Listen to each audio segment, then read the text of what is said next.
माननीय श्री जयसिंह शंकरराव मोहिते पाटील तथा बाळदादांच्या नेटक्या नियोजनातून प्रताप क्रीडा मंडळाने 1982 मध्ये 28व्या राष्ट्रीय क्रीडा स्पर्धा व 1985 मध्ये रौप्य महोत्सवी क्रीडा स्पर्धांचे उत्कृष्ट आयोजन केल्यामुळे 2 जानेवारी 1991 साली 36व्या राष्ट्रीय क्रीडा स्पर्धा राबवण्याचा मान प्रताप क्रीडा मंडळाला मिळाला।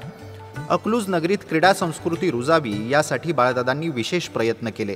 राष्ट्रीय क्रीडा स्पर्धेचे उत्कृष्ट नियोजन, शिस्तबद्धता, उत्कृष्ट आदरातिथ्य ही स्पर्धेची वैशिष्ट्ये ठरली।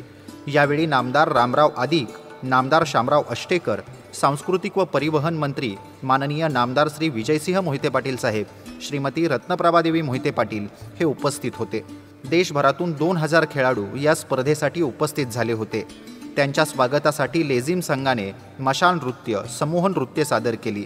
यावेळी बास्केटबॉल, हँडबॉल, टेबल टेनिस या स्पर्धांचा उपस्थितांनी मनमुराद आनंद लुटला। आदरणीय बाळदादांच्या या शिस्तबद्ध नियोजनास व कार्यास आमचा मानाचा मुजरा।